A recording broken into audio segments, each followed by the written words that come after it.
Hey guys, it's Brett. I just wanted to say thank you. And by the way, I don't know if you get tired of these monthly videos where I tell you about some of the things that are going on in our church, but I never do. I never get tired of talking about how great a church this is, and even more so how great our God is and how he works in people's lives. And I just think you need to know, you need to hear, you need to be aware that you're serving, you're investing in other people is making a difference. And so great, a couple of examples happened this month. Every week you help to create the kind of place where people can take their next step with Jesus. And some of those steps are really visible, like when somebody gets baptized, or people are new and start serving on a team, and our students are responding at camp, and we love those things.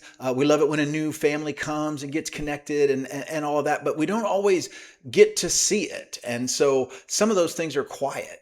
They're quiet conversations that happen in the lobby that you have with a guest or a family that's hurting. They're kids realizing that they belong here. It's new families getting connected and meeting someone else. What you do matters because it matters to God. And so, a couple of things. I recently got a note from Kyle and Laura, and it said this: my family is absolutely loving our Mountain Ridge experience. The congregation has been incredibly welcoming, by far some of the kindest people we've met. Our kids absolutely love Elevate.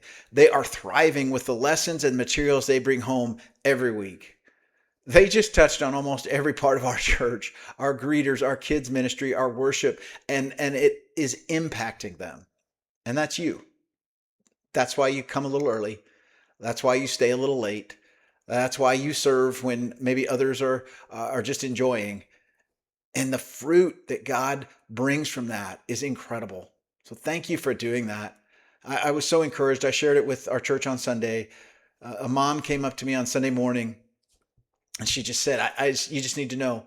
I went to pick up my daughter from camp, and some of the first words out of her mouth were, 'I decided I want to follow Jesus, and I need to get baptized.'" And mom was so psyched, and it was just such a special moment for their family. Our kids volunteers have made an impact, an eternal impact. And honestly, you might not have known it if we hadn't heard that story. That's why it's so important to talk about what God's doing and to say thank you and to appreciate the fact that so many of you are giving up your time, giving up your emotional energy, giving up your cash sometimes to see the kingdom of God move forward. And it is phenomenal. So thank you. And I'll be back next month. Talk to you soon.